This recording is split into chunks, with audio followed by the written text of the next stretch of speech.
yi ñu ngi leen di nuyu di leen dalal jàmm ci plateau mi-journée bi fii ci Walfadjri tey ñi ngi am mbégte di dalal Serigne Modou Bousso Dieng nekk kilifa diine nekk itam homme politique jiite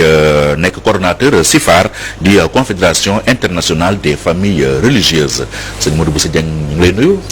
maa ngi lay ziar waaye di nuyu mbokki Walfadjri yëpp ak ñuy seetaan ñëpp subhanaka allahumma la ilma lana illa ma allamtana innaka antal alimul hakim hamidtu ma yanzimuni min ad-darar min kulli shay'in wa bashar. voilà di am mbégte trop si li nga ñëw wuy si sunu invitation. jërëjëf alors actualité bi nag mooy avion bi nga xam ne nguuru Sénégal jënd na ko ndaxte nee nañu président de la République avion bi mu yoroon dafa màgget ba finalement dugal nañu ko ba jënd si beneen avion bu ñu war ko recevoir nag le 16 juillet. bii di ñëw est-ce que yow da nga jàpp ni Sénégal ak fi mu toll si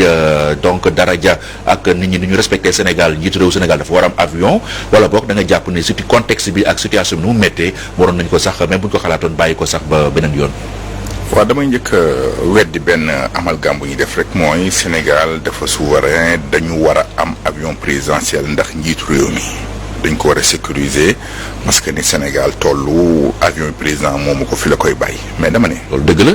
dëgg la mais dafa am beneen dëgg bu ëpp doole buuru Maroc buur la amul avion. am na jet privé. jet privé famille moo ko moom mais moom amu ko en tant que en tant que roi. Bénin amuñu avion Cap-Vert amuñu avion Allemagne un pays puissant européen amuñu avion mën naa lim lu ëpp fanweeri réew yoo xam ne seen président amuñu avion xanaa ñoom bëgguñu sécuriser seen président xanaa ñoom bëgguñu mettre bonne condition seen président ça n'a absolument rien à voir choix la. lor sa peuple pour nekk en luxe wala est-ce que da nga jiital sa peuple bañ a am avion au-delà de cela y a mieux avion bi mu jënd am na ci président yoo xam ne dañuy luy avion te ñu ngi ci jàmm ñu ngi très bonne condition. est-ce que mën nañ see dëkk. non mais période ba seen réew toll lañ bëgg a sauver moo tax ñu def ko commençant par partie salon bu Bénin ak yeneen pays actuellement Guinée Conakry amul avion day loué Guinée Bissau amul avion day loué mën nañ lim plusieurs pays en Afrique yoo xam ne si dañuy loué alors le moment où le Sénégal est 1,5% de l'économie ce qui n'a jamais été le cas depuis Sénégal am ba léegi moment boo xam ne si entreprise yaa ngi tëj xale yaa ngi gën a ñàkk seen liggéey xale yaa ngi gën a taxawalu famine bi moo am si àll bi nit ñaa ngi xiif nit ñaa ngi sonn yokk nañ diwlin yokk ceeb yokku yëpp le président a préféré jël yooyu yëpp dem jënd ko benn avion 60 milliards boo xam ne appareil bi la jënde loolu mais des na nag avion bi ñu ngi koy defaraat ci biir parce que dégg naa daal nee na yërëm na ñi ciy toog di nelaw fàtte naa yërëm enseignante bi dee récemment rahmatullahi alayha Kolda ndax ndeysaan dafa ëmboon doon ami Cheikh faatu fàtte naa yërëm sage-femme d'état bi faatu Thiès su ko doon évacuer Touba mu gaañ ci yoon parce que amuñu oto yooyu yëpp président yërëmu leen mais ñi mu yërëm daal nee na mooy ministre yi muy àndal xam naa les membres de sa famille xam naa les membres de son clan yi nga xam ne dañ nelaw ci avion daal ñooñu yërëm na leen il faut que mu jëlaat kon 60 milliards ak beneen xaalis boo xam ne ñeneen 40 milliards la muy 100 pour personnaliser avion parce que comme na moom du lu xonq xanaa kon du yàq nga avion tamit neewuñu avion Macky Sall avion présidentiel la ñu wax. mais suba yow mi yaa ngi def politique yàlla bu defoon nga nekk président avion bi na koy jëfandikoo tey équipe nationale ku si soxla avion président day jël avion jox la. waaw donc man gis nga équipe nationale su fekkee ne soxna yi dañuy faatu ci àll bi ngir ay ambulance yu jar ay 20 millions yu jar ay 60 milliards pour équipe nationale ay caaxaan la fa il faut ñu xam l'ordre prioritaire lan moo jiitu lan moo ci topp fi Sénégal toll faj mi am na benn question bu ma dégg on peut di ko wax muy ndox amul de ndox Dakar la yam soo gën dem ci àll bi nii nit ñaa ngi naana ndox mbaam yi. même Dakar sax matul ma teewu fi. même Dakar da ngay xëy doo sangu tey soo demoon bokki jawgee ga ministre de finance bi dëkk Daouda Diallo nit ñaa ngay naana ndox mbaam yi su bëggee ma jox ko vidéo bi mais ci jamono yi Macky Sall nit ñaa ngi naana ndox mbaam yi ci Sénégal muy jënd avion 100 milliards est-ce que ça c'est humain. natul 100 milliards quand même. non. gouvernement bi nee na secret défense du wax ñaata lu ko jëndee mais nee nañ 60 milliards la voilà ak 40 milliards pour personnaliser xaw ma ñaata la mais de toutes les façons achat bi am na parce que ñoom wax nañ ko xamuñu sax luy secret défense mooy ñaata limu militaire lañ am ñaata limu homme policier lañ am ñaata avion de guerre lañ am ñaata agent de combat voilà secret défense mais réew meneen moo dem ci àdduna da ngay fekk ne ak mu mën a doon nag mu développé wul dañuy wax njëgu avion présidentiel ba lan la. mais président c'est le chef suprême des armées. oui mais achat d'avion même si le président mais aussi le président am na yeneen casquettes yu bokkul chef suprême des armées kon mënu ko ci jëlee mënul jël ci casquette politique am indi ko ci casquette des forces armées c'est totalement anormal, incompatible donc et politicien donc mel na wu man dema président ba moom mooy chef suprême des armées mais bu jëndee avion da koy wax lan moo tax mënu ko wax su ko tamit ñi ko jaay avion bi dinañ ko publier donc kon je pense que amul benn sens pour nëbb ko mais daal damay dem ba ci ma ne kii xanaa bu dara jullit la wala même jullit posé problème xanaa nit la mais y a des actes inhumains fi Sénégal toll tey ak ni ñu sonne ngay jënd avion te bari sa nattangoo yu amul avion am sa nattangoo yuy looy avion te yow sax am nga avion mais da ngay daa màgget mais waa kon logique par logique il devait waroon na bàyyi kay nos hauts fonctionnaires ñu jënd seen oto yi ñoom tam parce que moomuñu ko oto yi seen voiture de fonction la bu ñu dem bàyyi ko fa mais dañ leen bu leen def loolu gabegie la loolu yàq la oto yi jar ay 40 millions nga ne yàq la mais daal yow 60 milliards daal ak la koy personnalité def ci lal yooyu tëdd boo sonn nekk sa njaboot loolu moom du yàq non. gouvernement bi nee na ñoom ñi ngi commandé avion bi 2018. donc fekk li nga fekk peut-être. mais Covid bi ne ñëwagul woon. mais Patrice Talon le président béninois bi mu ñëwee dafa fekk un achat d'avion en cours mais dafa annulé contrat bi. yooyu da ngay fay ay pénalités. non mais pénalité ngay fay mais c'est moins important que ak un achat de 60 milliards. lan moo tax bi Covid ñëwee ba entreprise yëpp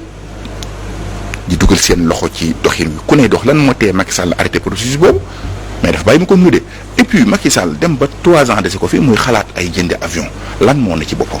mooy pareegul pour dem loolu nga xalaat. ah mais c'est clair comme comprendre nga donc di équiper la police de toutes les façons ça ne sert absolument à rien parce que je rappelle que Zeyd al-Abidine Ben Ali avant muy dem il a acheté 2 milliards de dollars équiper la police et la gendarmerie pour répression mais lan la ko jëriñ ñu publié génnee dañ ko faxas ça n'a absolument parce que ñooñu je pense que équiper ay police gendarmerie équiper leen ci li nga leen di fay ñu am lu ñu yore seen njaboot ñoom tamit nekk jàmm parce que ay gor lañu ay garmi lañu ay croyants lañu te it ay mbokk lañu parce que police bu ne man am naa mbokkum policier yow am nga mbokkum policier ku ne am na mbokkum gendarme moo gën di leen jëndal ay yoo xam ne ay équipé pour matériel répressif kese loolu doo ko fajee sa waa kër yi doo ko jàngale xale yi ñaata centaine de millions de sénégalais jeunes bacheliers ñoo fi nekk yoo xam ne si orienté wu leen tout ça c'est problématique donc je pense maintenant. ban taxawaay ngay xaar si sénégalais yi. ci lu sénégalais am naa ci ñoom yaakaar de ay bañkat fi ne de te lii moom dañ koy bañ mbaa ñu nekk jàmm parce que président fi mu toll actuellement ci naag dem ba ndeysaan du gis lu xonq naag mënul passé loolu naag maladie la mun na dal mag man dal xale excès de pouvoir da koy def moo tax ñu ne le pouvoir rend fou waaye comme yegg na foofu nag daanaka xamatul sax lan moo xew ci réew mi ba tax mu jëndee avion ci le moment où notre économie est 1,5% c'est dommage extrêmement dommage c'est fatal. Fatal pour qui? Mais pour le peuple en attendant la réaction du peuple je ne sais pas ça sera quoi. Réagir pour lan. mais réaction kay élection bi ngi ñëw bu fekkee ne peuple bi mer na wala kontaan na te koy exprimer ci urne yi. En tout cas en démocratie toute sorte d'expression du peuple c'est la démocratie parce que la volonté du peuple est au-dessus de la constitution et des lois donc le peuple lu ñu def rek ñu xam ne loolu la lu peuple def rek ñu xam ne loolu mooy démocratie loolu moo jaadu. alors président Macky Sall bi ñuy wax ni tamit si semaine bi dem na Touba ci guddi gi rencontré nag xalif général bi ñu ni visite privée la woon yow ba nga yëgee loolu lan moo nekkoon sa réaction président bi nga xam ne dañoo amoon habitude di ko gis bëccëg ndar kàmm mu wàcc ci Touba nit ñi accueillir ko xalif bi dalal ko. yëgoon naa ko mais dañoo ko fa noppi ne ma dañ koy nëbbu. parce que xam naa dañ koy nëbbu. parce que Macky Sall du ma fekk Touba bëccëg. ah bon c'est clair. pourquoi du la fekk Touba président de la République. il le sait dafa am sens interdit. waaw bien sûr. président de la République am sens interdit ci réewam. waaw oui bien sûr bu soo jëlee benn parti ci réew mi nit ñi du ma leen fal parce que amul cadre amul intellectuel cette discrimination cette insulte entre guillemets su dee dëgg chef de cabinet moo ko waxoon maa ngi ak vidéo bi donc foofu kay yow yaa fa installé sens interdit sa bopp xam na li tax mu ñëw guddi donc dama ko reetaan parce que dama ko ne ñaw rek bàyyi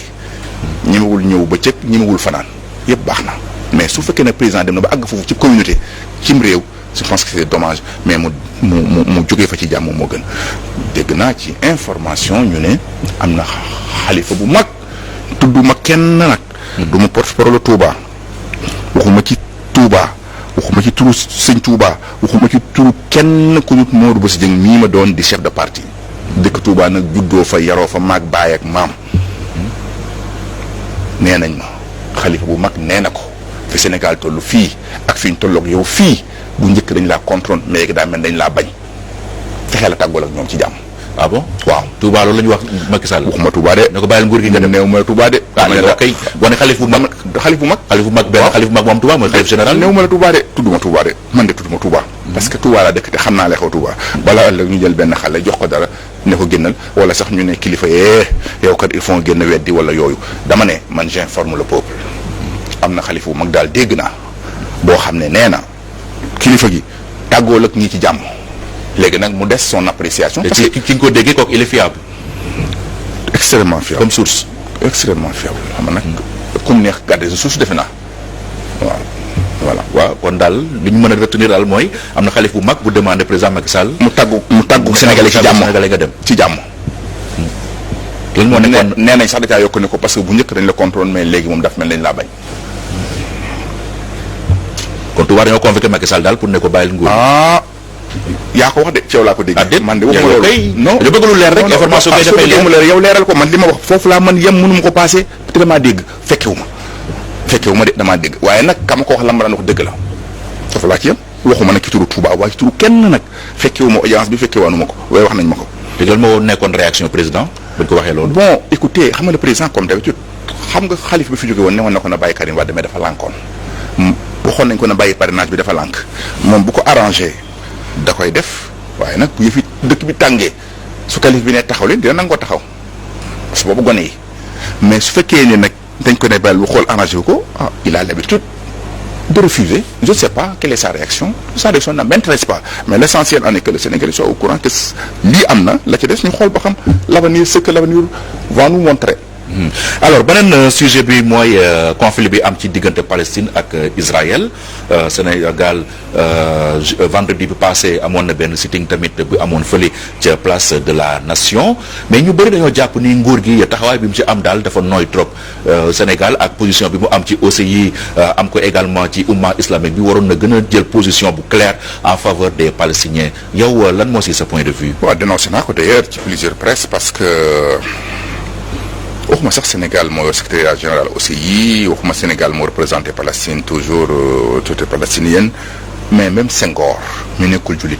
parce que qadiyya diiniya c'est une cause religieuse hein ce n'est pas une cause politique comme veut théoriser les certains gens malhonnêtes qadiyya diiniya la alors Senghor n'était pas un musulman mais dafa ne woon en tant que président boo xam ne majoritairement peuple lu mu yor ay jullit lañu day respecter l'identité de ce peuple Israël du fi am ambassade tant que mi ngi fi nekk président effectivement ça a été le cas Senghor a été très noble Diouf bi mu ñëwee daf ne Israël bu fi amee ambassade tamit Sénégal du fa mës a am ambassade tant que li arrêté wul Wade ñëw deful Sénégal ambassade deful Israël ambassade mais chaque moment mu convoqué l'ambassadeur de l'Israël pour rapprocher ko par rapport ak li muy def ci lu bon Macky Sall moom bi mu ñëwee dane non juboo leen bàyyi leen xeex bi de part et d'autre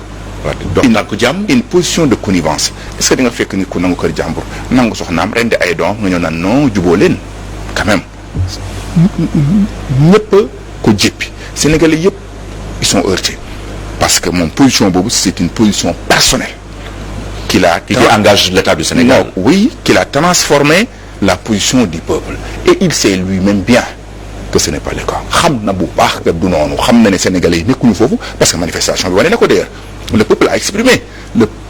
exprimé sa position par rapport à cette question mais malheureusement la position du peuple du position président bi Sénégalais yi ak njiitu réew mi ñu am déphasage total sur tous les points. président lan la war a def. mais prendre position expulser l'ambassadeur d'Israël bi fi nekk bul fàtte ne benn nit kese bu ñu ñëwoon dafa rey nit ab sénégalais Gambie ñu jugé ko condamné ko à mort exécuté ko Macky Sall a rappelé son a demandé l'ambassadeur de la Gambie qui est un pays frère ici que bu mu yendu Sénégal mais Macky Sall ne considère pas ces milliers de Palestiniens frères musulmans jàppoo leen ay frères bu ñu leen rey amul problème juboo leen lay wax donc c'est vraiment c'est choquant mais heureusement que peuple bi jël nañ seen matuwaay wane seen position par rapport à cette question bon mu des nag Macky Sall avec sa position parce que moom israéliens yi peut-être je sais pas que xëy na ñoo yor sécurité am xëy na ñoo yor téléphone yi xëy na ñooy déglu ni wóoruma noppal na ko mais nun peuple bi daal musulman yi parce que mënoo gouverner am réew te xamoo identité peuple boobu ça c'est ignorant un président un chef d'État doit connaître exactement l'identité de son peuple ce qui n'est pas le cas de Macky Sall moo tax je ne sais pas quand mais il y aura problème entre Macky Sall et son peuple buñ ne nag oui parce que c'est faux parce qu'il a gagné 58%. Il a une victoire technique mais pas une victoire légitime je l'ai toujours dit un président qui a imposé un parrainage peut paramétrer le vote le fichier dégg nga fichier bi ñu ne am na ci ñu bind ñoo xam ne binduñu leen ci période normale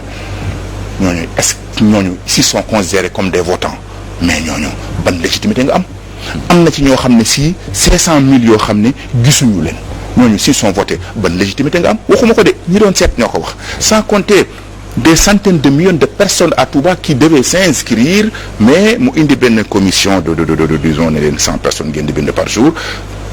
doo leen fi passé 3 mois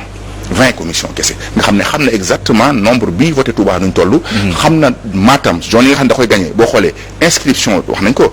nee nañ gis nañ ne pourquoi zone yi gën a tuuti seen inscription dañ ko triplé mais fu mel ne Touba gis nga dafa wàññeeku. donc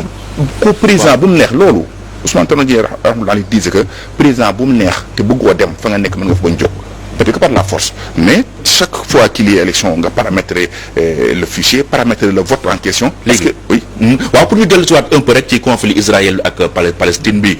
tey peut-être Macky Sall la ñu wax mais lan la ngay xaar aussi ci umma islamique bi. tey boo xool à part Erdogan bu Turquie muy Arabie Saoudite muy naar yi kenn waxu si. xam nga Arabie Saoudite nee c'est gouverné par des voyous. comme wax naa ko fu ne oui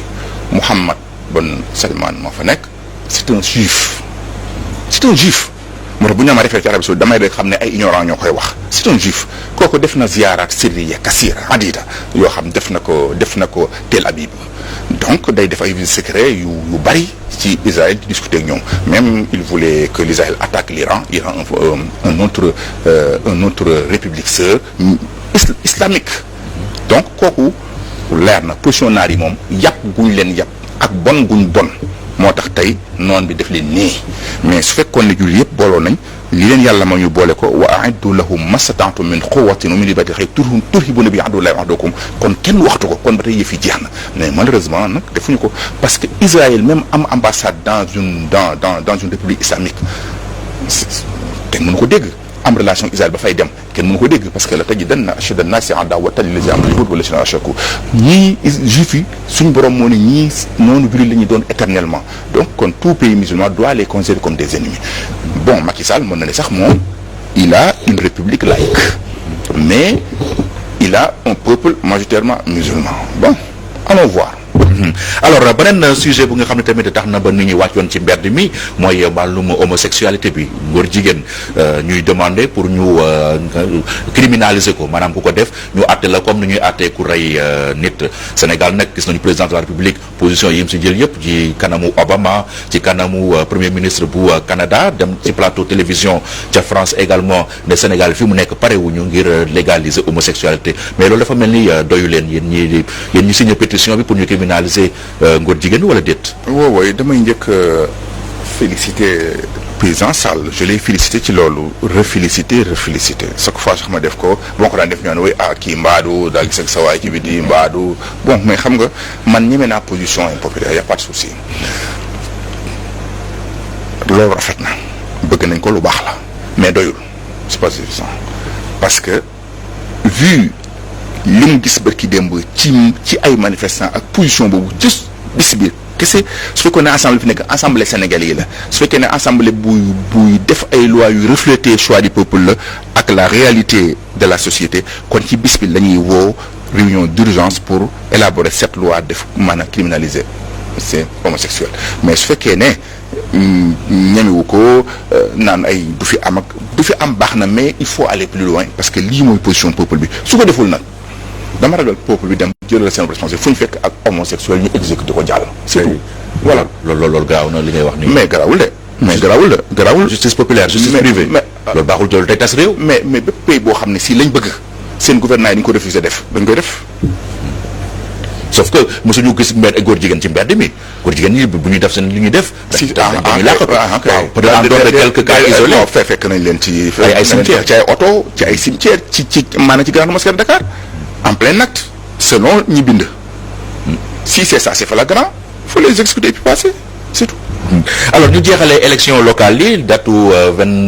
23 juin le président signé. bon mayoon ma taxaw ci ambassade France bi fi nekk donte temps bi jeex na naan ay. waaw moo taxoon ma bëggoon accélérer léegi dafa am sax waa justement benn ay association LGBTI ne daal puisque dafa am ay guides religieux yu mag Sénégal yu signé benn pétition pour ñu criminaliser ko ñu ni bu ñooñu bu ñu ñëwee di ñaan visa pour mën a dem France dañuy demander ambassade de France mu bañ. wala yow loolu tontu si loolu. ambassade bi daf fi nekk pour borom ñaari tur yi góor jigéen ñi wala est-ce que daf fi nekk pour peuple bi su fi nekkee pour peuple bi xam na li peuple bi bëgg parce que wax nañ ko ci manifestation bi leer na su fekkee daf fi nekk pour homosexuels yi ambassadeur de France waru fi yendu. doit être chassé tout de suite et immédiatement yaa ngi français yi ñoom dañ ne France c'est la pays des libertés. mais c'est le mariage pour tous ñoom ñoo ko fi indi. mais là c'est la France ici c'est le Sénégal on n'est pas les mêmes réalités. wala Sénégal dafa nekk jàmm France comme am nañ fi ay préfet yu kenn xamul su ko defee léegi ñëpp kii ci li ñu bëgg ça doit cesser tout de suite et immédiatement. alors local yi rapidement lan mooy sa taxawaay en tant que homme politique aussi. bon mairie Touba sëriñ bi moo fay teg ku mu bëgg moom la maam moom dëkk ba jaadu na nangu na taalibe laa maag sama papa ak sama maam li sëñ bi bëgg tey ànd naa ci tey ànd ci ëllëg ànd ci ginnaaw ëllëg ci local yi comme fal nangu na. du ma ko ne fal ma du ma wut mu fal ma. doo candidat maa ngi ci ginnaawam pour ñu fal. bëgg naa ko mais du ma ko laaj